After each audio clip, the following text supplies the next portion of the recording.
bits, which is fine. Thing is pretty big. Right.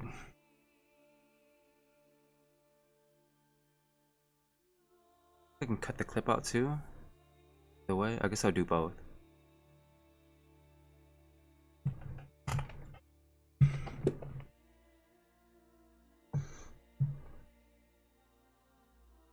Alright guys, I'm gonna check out this patch 7.12 here.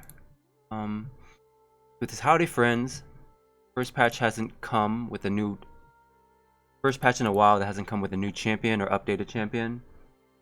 Doesn't mean we're not doing stuff. We're looking to create better item diversity for tankier supports and their mage counterparts. More support love, huh? Maybe you'll get more people to play supports, which is really good. Gotta make it as enticing as possible for supports to play. Not a bad idea. I like that idea. This is the first patch that'll be fully played on the 10 ban system. Crowd control score promised is here. Wow, oh, so you get to see how many times you CC somebody after the game. That'll be a really cool stat. Especially for people that play like tanks or something like that. I can like freaking stroke my ego like after a game, like, oh my god, look at the CC score, #1. And we have a pair of legendary skins for Riven and Yasuo. Oh no. I guess that's gonna be on the top of the ban list for us. Everybody's gonna be trying to play the new Riven Yasuo skins. Alright. Camille. Passive cooldown reduced.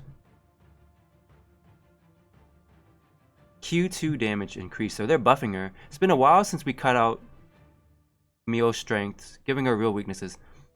Now that she's in a better place, we're giving her some buffs to make her play more aggressive in lane, while giving her back the damage we took off in the preseason. We're gonna be seeing a lot more Camille most likely here. Pretty big buffs here. 20% buffs at level 1 passive. Adaptive defenses. For Q, delayed second hit damage goes up by 20%. Not too bad. Alright, Mr. Corky, bottom of the list of win rates with Urgot and Ezreal. Attack speed slightly up, base AD slightly up. Autos do more magic damage than physical damage. They're trying to make him more of a solo laner. Last time we saw him, he was a mid laner, packing crazy poke damage and wave clear. Great kit for that role. We made some changes to take that away, so you don't really see him mid anymore. But made him feeling like a whiskey delta. We see an opportunity to help him out. We like him as a magic damage option for the bot lane, kind of like a Ziggs, I guess. Trying to make him a little bit stronger bot lane. Oh, I thought they were trying to make him more of a mid laner with that more focus on magic damage, but they're not. They're trying to make him like a hybrid bottom for people that don't. You see a lot of these teams in solo queue, AD teams. So like if you have like a Zed mid, Lee Sin jungle, and like a Fiora top, you can take Corky and he does like pretty good magic damage, substantial amount. Okay. Ivern, E damage decrease. Another Ivern nerf. Ivern is already pretty strong. Got a couple of nerfs. Got his nerf on his passive. More HP, more mana to use his passive to do on the creep, so you can like prep him, right? They lowered his move speed. Yeah, the other patch too. Now they're lowering some damage on his E. Not too substantial. It's really crazy late game. It's -50 damage. It's going from 180 to 130 late game. That's almost 30, like a 30% nerf. That's pretty insane. Early game, it's not too bad though. Only 10 damage, which is like a 15% nerf at level 1. Wow, that's pretty big. Jax, W now grants bonus attack range. Using his Empowered Strike to reset auto attack timers was Jax's bread and butter. We're adding a little extra attack range to help make that feel smoother and better. He gains an extra 50 attack range. Oh, that's really cool. Nice quality of life buff there. Huh. Really, a really nice buff for Jax players. For Shinshin out there and his little minions and his little followers. Wow. Alright, Jin. Back when Jin was landing one shot of Jin's ultimate, pretty much guaranteed hitting the rest, his base damage was downright excessive. High base damage. So now that his ultimate is less reliable, we have room to add damage back into his rotation. Okay. So they're going to keep his ult nerfed. Trying to make him just a stronger marksman, a stronger dueler, a stronger team fighter, a stronger auto attacker. They're lowering the Q base damage down, but they're adding in more scaling for him. For AD scaling for him, okay. And his ultimate, they're adding a bit more damage for that too. Good.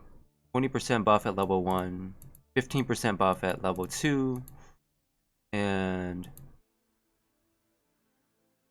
I don't know what percentage that is, but less than 15%, maybe around like 11%, something like that. Alright, Karma. Karma's pretty strong. They're changing Athene's Unholy Grail. We see her getting stronger because that item is getting buffed. As a result, we're going to nerf her before the new item comes out, Athene's Unholy Grail. Taking some power out of her E, Inspire, which is her shield. Not the biggest nerf. Level 1 is exactly the same. Level 2, it's a 5% nerf. Late game, it might be like a 9%, 8% nerf. Not too bad. And then they're adding power. Are they adding power? No. Her Mantrid E. Wow, 20% reduction in her shield on her Mantrid E. Ooh. But then Athene's is getting buffed, so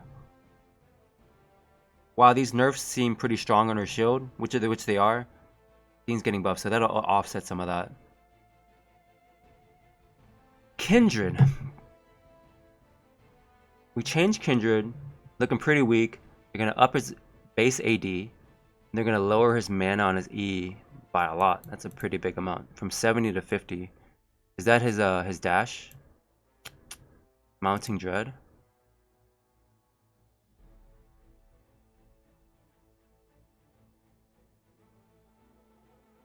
Or is that the AoE wolf thing?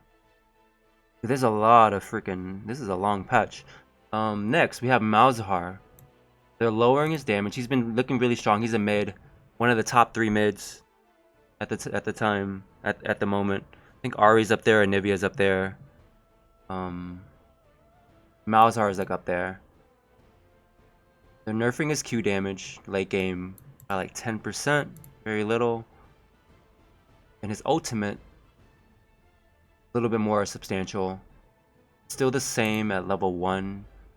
They're just trying to make him a little bit weaker late game. Also his ultimate has less scaling, a little bit. 5% less? Yeah, bad. Rakan. Passive shield now properly interacts with shield amplifying effects. So Rakan's gonna be even stronger. I guess he had a bug where his shield wasn't shielding as much as it should be. We might see more of him. He's already pretty strong. See more of him. He's not the best solo queue support though, because it takes a lot of coordination. Pretty risky. But we'll be seeing more of him most likely.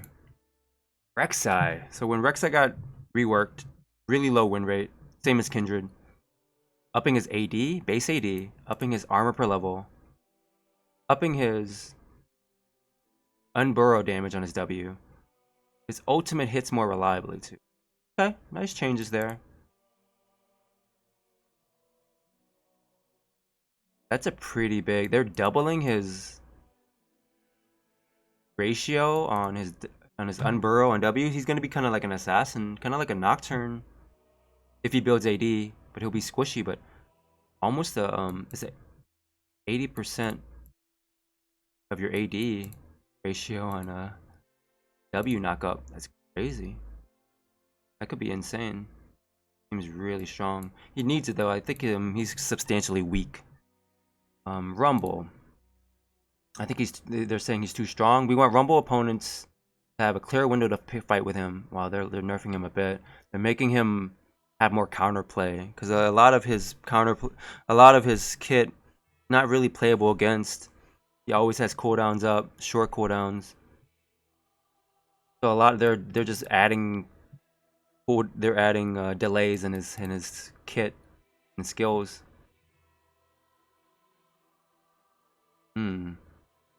This flame splitter does less damage to minions, but it does more damage. His cooldown's like doubled on his Q. This seems really. He does like more damage. He's like a more of a burst champ now than a sustained damage champ. You have to be really picky about when you want to use your cooldowns now. Almost like a Scion. It's like when you use a cooldown on Scion, you have to know when you use it because, I mean, you have to be really careful about when you use it because then you won't have it up for like 10 seconds. His Flame Splitter is going from 6 seconds to 10 seconds at level 1. It scales back down to 6 seconds though, late game, but at level 1, that's what's going on. That's pretty crazy. Okay, Xayah, here we go. Some Xayah nerfs, I like that. No more Caitlyn nerfs though. I don't like that. But you can't attack while casting Q. The W cooldown is increased by a lot. Oh wow, added 4 seconds to everyone. That's around like a 25%, 20% to 30%.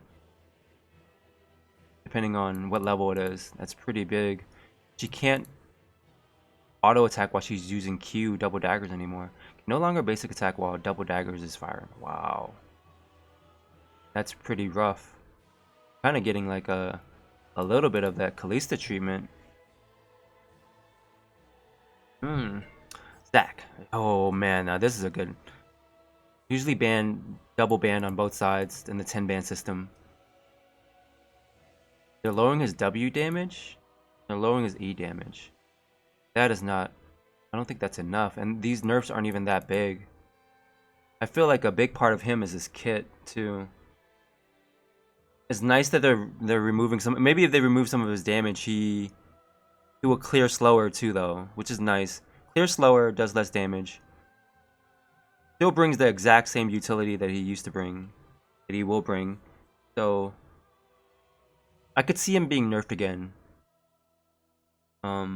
Just because his kit is unchanged. All right, Heimerdinger, Zyra, pet targeting. These are nerfs, right? Yeah, these are nerfs. You have to auto attack a target for your plants or your turrets target. Wow, pretty big. Port items. At the moment, Locket and Redemption are some of the strongest items. Everybody builds them. First 2 items built. Nobody builds anything else. That's what they're kind of saying.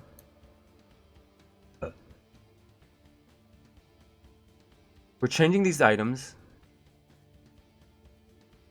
so that buying other items is more of an option. Locket is for tanks. Redemption is for healers, casters. Okay. They don't want people buying both if possible. Because a lot of tanks don't buy Redemption, I think, maybe.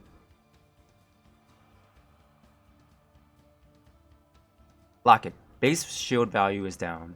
Added health ratio to the shield. Wow, that's actually pretty big. I could see a lot of people not buying Locket, maybe. It's a great item though, but for people that don't build health, it seems pretty. It could be not worth it for them to build. Redemption. Health and health regen are going down. Mana regen up. Health decrease scales better with people that heal and have heal amplifiers, like Soraka, Sona. That's a pretty big. That seems like a pretty big nerf in a lot of ways.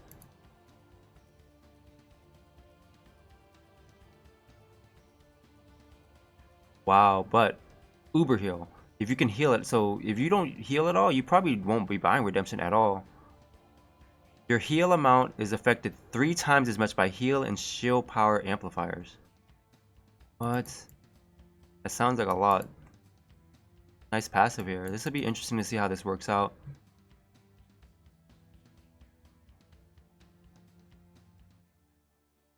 But that's only for his active though, right? So it's not the biggest thing. Alright, Zeke's Convergence. Builds out of Aegis instead of a really long patch. Builds out of Aegis instead of Amplifying Tome. No longer has AP. I might be building this as a tank player. Now I don't have to build AP. Creates Slowing Storm when triggered instead of granting AP and critical chance. And Slowing Storm, it gives you like a Elder Dragon type of passive. Pretty insane. Where's inside your storm, there are people are slowed by 20% if you use your ultimate near someone. Casting your ultimate near your ally surrounds you with a storm, igniting your ally's basic attacks for 10 seconds. Inside the storm, enemies are slowed by 20%. Your allies' attacks burn their target 50% bonus magic damage over 2 seconds. Pretty insane. To be really, I think this item will be built a lot. Seems like it's really good. It might be hard to use though. No, it's all relying on your ultimate though, so maybe not too hard to use. Athene's Unholy Grail now converts mana regen into AP, less CDR. People that build mana regen will get more AP. I guess we'll be seeing more AP people. People like Karma, Soraka, they'll be stacking more mana regen. Maybe, if they build that. They probably will be. Point Runner. Makes sense for a siege theme item now. They're giving it Raptor Cloak. Taking away the mana. I'm building this a lot, that sounds really good. Knight's Vow. Tanks like CDR, right? They're giving them CDR. A lot of tanks, they rely on their CDR cooldowns a lot, their abilities a lot. You see a champ that's a tank, you think of like CC and Initiation. Well, like that's kind of good. They're giving them CDR so that they can use their abilities more. Because it's not like tanks are auto attacking or like bursting people down. More like they're just trying to peel or initiate. So that'll be a really good change. Righteous Glory now builds out a Glacial Shroud instead of Catalyst. Slow Nova now cannot be triggered manually. Automatically triggers once near an enemy champion. Giving a CDR. Giving it armor. I'm gonna start trying this out. This seems really good. Lowering the price of Glacial Shroud, lowering the price of Raptor Cloak. Ancient Coin costs this down. Making Relic Shield a little bit more easier to use. Nothing here. Cannot stack Doran's Rings anymore. Passive is now unique. I mean, you can still stack it. You don't get the as much mana back anymore. Doran's Shield, increasing the cost by 50. I used to build this item. I don't think I'll build it anymore. That's a pretty big nerf. It probably needed the nerf, maybe. I feel like everybody was building this, or a lot of people were. And there we go.